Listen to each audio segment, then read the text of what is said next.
Hello friends, welcome to my channel Dhamus kitchen and vlog. મિત્રો, શું તમે વિચાર્યું છે કે બાંધેલા ઘઉંના લોટમાંથી એટલી બધી સ્વાદિષ્ટ અને શાનદાર રેસીપી બનાવીને તમે તૈયાર કરી શકો છો? બસ કરવાનું કાંઈ નથી.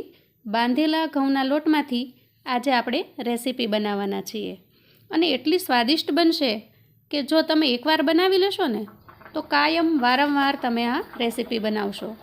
બાળકો માટે તો હંમેશા પસંદગીની રેસીપી છે. આમ તો હું ઘણીવાર આ રેસીપી બનાવું છું, પણ આજે તમારી સાથે હું શેર કરું છું.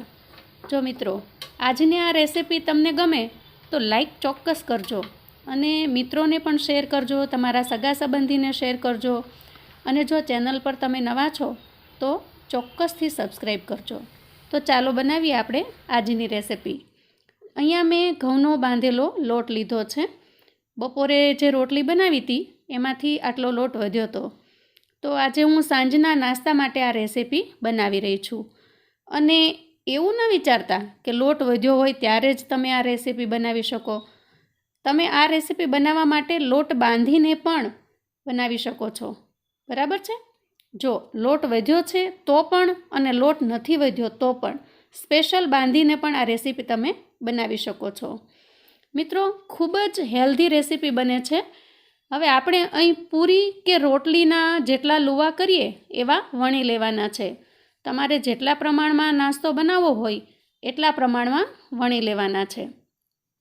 અહીંયા તમારે રોટલીની સાઇઝમાં વણવા હોય તો રોટલીની સાઇઝમાં વણી લો, અથવા તો પૂરીની સાઇઝમાં વણવા હોય ગમે તે સાઇઝમાં વણીને તૈયાર કરવાના છે. તમે નાની સાઇઝમાં વણશો તો શરૂઆતમાં પહેલી વખત બનાવતા હશો તો આ રેસીપી સરળ રહેશે. તો અહીંયા હું રોટલી વણીને તૈયાર કરી લઈશ. આજની રેસીપી ખૂબ જ ગજબની અને સ્વાદિષ્ટ બનવાની છે. જો મિત્રો, વિડીયોમાં એક એક વસ્તુને ધ્યાનથી સમજશો તો તમે આ રેસીપી આજ સુધી નહીં બનાવી હોય, ક્યારેય નહીં બનાવી હોય કે પછી ક્યારેય નહીં જોઈ હોય, પણ છતાંય ખૂબ સારી રીતે તમે બનાવી શકશો. બિલકુલ નવી રીત છે. તમે ચોક્કસથી એક વખત તો બનાવજો જ. બધાને ખૂબ જ પસંદ આવશે. અહીંયા મેં 2 રોટલી વણી લીધી છે. આટલા લોટમાંથી 2 જણને આરામથી થઈ શકે એટલો નાસ્તો બની શકે છે. અહીંયા જુઓ, મેં એક કડાઈમાં પાણી લઈ લીધું છે. લગભગ 2 થી 2.5 ગ્લાસ જેટલું આ પાણી છે અને તેને ગરમ થવા માટે મૂકી દીધું છે. અને એમાં 2 ચમચી જેટલું મેં મીઠું નાખ્યું છે અને થોડુંક 2 થી વધારે ચમચી જેટલું મેં તેલ નાખ્યું છે. અને આ બધાને આપણે સારી રીતે મિક્સ કરી લઈએ. જો મિત્રો, મીઠા માટે કોઈ પણ માપ નથી. આ તો આપણું પાણી છે, એમાં થોડી ખારાશ આવી જાય એટલા માટે આપણે મીઠું નાખ્યું છે. પાણીને આપણે સારી રીતે ગરમ થઈ જાય પછી આપણે એમાં એક એક કરીને આવી રીતે રોટલીને હળવા હાથે મૂકી દેવાની છે. જો રોટલીની થિકનેસ છે એ આપણે અહીં બહુ જાડી નહીં કે બહુ પાતળી નહીં એટલા માટે રાખી છે કે બહુ પાતળી રોટલી હશે તો આપણે નાસ્તો સારી રીતે બનાવી નહીં શકીએ. અહીંયા પાણી ગરમ છે અને એમાં તેલ નાખ્યું છે એટલે આપણી રોટલી એકબીજાને ચોંટશે નહીં. ખાસ ખ્યાલ એ રાખવાનો કે પાણી સારી રીતે ગરમ થયેલું હોવું જોઈએ. જો થોડું ઉકળેલું હોય ત્યારે જ તમે એમાં રોટલી નાખવાની છે. રોટલીને એકસાથે પણ નથી નાખવાની. એક એક કરીને પહેલી રોટલી નાખ્યા પછી 2-3 સેકન્ડ પછી બીજી રોટલી નાખવાની.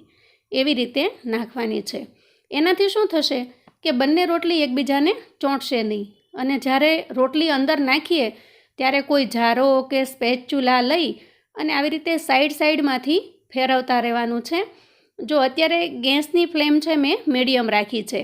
2 થી 2.5 મિનિટ જેટલું આપણે આ રોટલીને આ પાણીમાં રાખવાનું છે એટલે રોટલી પાકી જશે.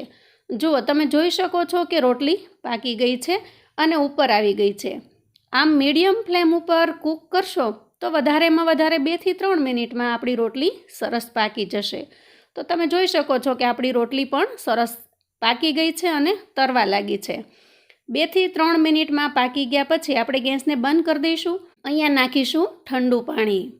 ઠંડુ પાણી તમને થશે કે ઠંડા પાણીથી શું થશે? ઠંડુ પાણી નાખવાથી એ થશે કે કડાઈમાં ખૂબ ગરમ પાણી છે જેમાંથી રોટલી કાઢવી મુશ્કેલ છે. તો ઠંડુ પાણી નાખવાથી આસાનીથી આપણે રોટલી કાઢી શકીશું. જ્યારે રોટલી ચડી જાય ત્યારે એકદમ બહુ જ સોફ્ટ થઈ જાય છે અને એકદમ ચીકણી પણ થઈ જાય છે. જો તમે ઠંડુ પાણી નાખીશો તો આરામથી કઢાઈમાંથી આપણે રોટલી કાઢી શકશું. અને એ ઝારાની મદદથી એમનેમ નહીં નીકળે, તમારે હાથ અને ઝારાની મદદથી રોટલીને કાઢવી પડશે. એમનેમ કાઢશો તો રોટલી ભાંગી જશે. હવે એને કાઢી અને એક સ્વચ્છ નેપકિન પર આપણે મૂકી દેવાની છે. હવે એનાથી શું થશે કે રોટલીની બંને બાજુ જે પાણી છે ને એ નેપકિનમાં શોષાઈ જશે, એટલે કે નેપકિનમાં આવી જશે અને રોટલીની ચીકાશ ઓછી થઈ જશે. ખૂબ જ હળવા હાથે આપણે આ કરીશું જેથી રોટલી ભાંગી ન જાય. વધારાનું પાણી આ રીતે નેપકિનથી લૂછાઈ જશે. હવે આપણે એક રોટલી લેવાની છે અને આ રીતે પ્લેટમાં રાખવાની છે. જુઓ, જોતાં જ લાગી રહ્યું છે કે લોટ બિલકુલ સરસ પાકી ગયો છે. અહીં આપણે રોટલીને આવી રીતે રોલ કરી લેવાની છે. અને મિત્રો, બહુ જ યુનિક અને શાનદાર રેસીપી આજે આપણે બનાવવાના છીએ અને તમને ખૂબ સરસ રેસીપી આજે મળવાની છે. મિત્રો, બાળકો તો એકદમ ખુશ થઈ જવાના. તો આવી રીતે રોલ કરી અને આટલી થિકનેસમાં આપણે એને કટ કરી લેવાનું છે. તો મિત્રો, તમને અંદાજ તો આવી ગયો હશે કે આજે આપણે શું બનાવવાના છીએ. તો મિત્રો, જે કંઈ બનાવવાના છીએ એટલું સ્વાદિષ્ટ બનશે કે એટલું તો પાક્કું છે કે તમને બધાને ખૂબ જ પસંદ આવશે.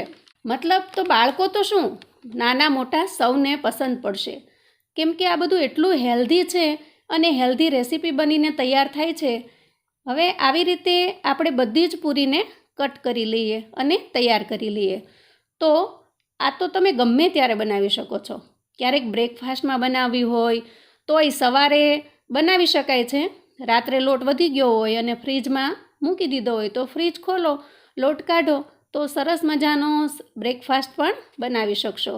અથવા તો બાળકોને કંઈક નવું અને સારું ખાવાની ઈચ્છા થાય છે, બાળકોને લંચ બોક્સમાં કંઈક નવું લઈ જવાનું મન થાય છે, તો આ હેલ્ધી રેસીપી તમે આપી શકો છો. હા, અને બહારથી આપણે શા માટે લાવવું જો ઘરે આવી સરસ રેસીપી આપણે બનાવી શકીએ તો. અને ખૂબ જ હેલ્ધી બને છે. તો અહીંયા તમે જોઈ શકો છો કે મેં બધા જ આવી રીતે કટ કરી લીધા છે અને હાથમાં થોડું તેલ લઈ અને આ લચ્છાઓને ફેરવશો તો એકદમ છૂટા છૂટા થઈ જશે. તો આ બની ગયા છે આપણા નૂડલ્સ. ઘઉંના લોટમાંથી નૂડલ્સ બન્યા છે. ખૂબ જ સિમ્પલ રીતે, ખૂબ જ આસાન રીતે. અને તમે આને નૂડલ્સ પણ કહી શકો અને પાસ્તા પણ કહી શકો. બાળકોને જે ગમે એ તમે કહી શકો. અહીંયા મેં થોડીક સબ્જી આવી રીતે કટ કરી લીધી છે. એક નાની ડુંગળીને આવી રીતે લચ્છામાં કાપી લીધી છે. એક ટમેટું સમારી લીધું છે સરસ રીતે. કોબી અને કેપ્સિકમ મરચાંને પણ આવી રીતે સરસ રીતે મેં કટ કરી લીધા છે. હવે અહીંયા ચાઇનીઝ ફૂડનો ટેસ્ટ આપવા માટે મેં 2 થી 3 લસણની કળીને આવી રીતે ઝીણી ઝીણી ચોપ કરી લીધી છે. નાનો ટુકડો આદુનો એને ક્રશ કરી લીધો છે અને લીલા મરચાંને આવી રીતે મેં ઝીણા ઝીણા સમારી લીધો છે.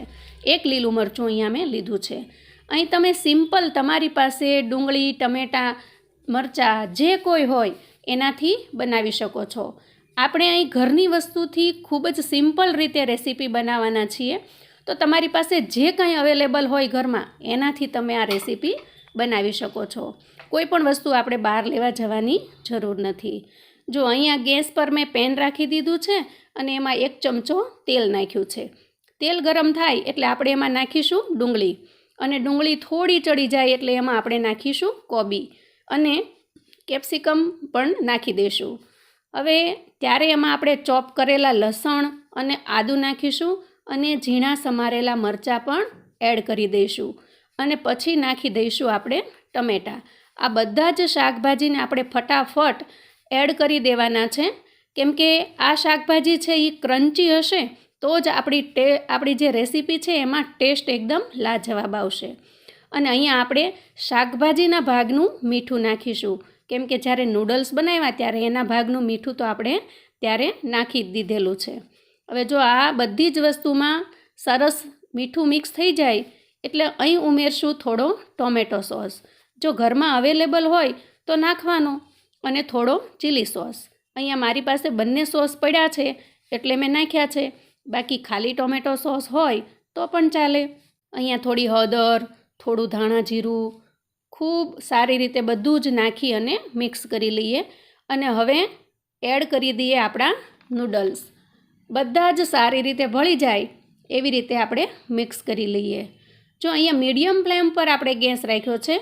જો કોઈ ચમચાની મદદથી કે તમને લાગે કે નૂડલ્સ તૂટવા લાગ્યા છે તો ચમચી કે કાંટાની મદદથી કે 2 ચમચીથી ખૂબ સરસ રીતે આવી રીતે મિક્સ કરી શકો છો. આનાથી તમારા નૂડલ્સ તૂટશે પણ નહીં અને બધો જ મસાલો સારી રીતે નૂડલ્સમાં ભળી જશે. તો આપણા ઘઉંના લોટના નૂડલ્સ બનીને તૈયાર છે. બહુ જ ટેસ્ટી એવા લાગે છે અને ખૂબ જ સરસ મજેદાર બને છે. અને એને આપણે બનાવ્યા છે બિલકુલ ઘરની સામગ્રીથી. આને તમે વધારે સારી રીતે રેસ્ટોરન્ટ સ્ટાઇલથી પણ બનાવી શકો છો. જો તમારી પાસે સોયા સોસ, શેઝવાન સોસ વગેરે હોય તો એ નાખીને પણ તમે મસ્ત બનાવી શકો છો. બજારમાં મળતા બિલકુલ રેસ્ટોરન્ટ સ્ટાઇલથી તમે બનાવી શકો છો. મેં તો અહીંયા મારી પાસે જે વસ્તુ અવેલેબલ હતી એનાથી બનાવ્યું છે. આશા રાખું છું કે આજની રેસિપી તમને બધાને ખૂબ ગમી હશે. અને જો પસંદ આવી હોય તો મિત્રો લાઈક ચોક્કસ કરજો. તમારા મિત્રોને શેર કરજો, સગાવાલાને શેર કરજો અને બધાને આપણી નવી રેસિપી વિશે જણાવજો. અને જ્યારે પણ બાળકોને કંઈક નવું, ડિફરન્ટ અને ચટપટું ખાવાનું મન થાય ને ત્યારે તમે ચોક્કસથી બનાવી આપજો. ખાવામાં બહુ ટેસ્ટી એવી લાગે છે. તો ચોક્કસ બનાવજો અને રેસિપી કેવી લાગી એ મને કોમેન્ટમાં જણાવજો. તો મિત્રો આવજો, ફરી મળીશું આવી અવનવી નવી રેસિપી સાથે. આવજો.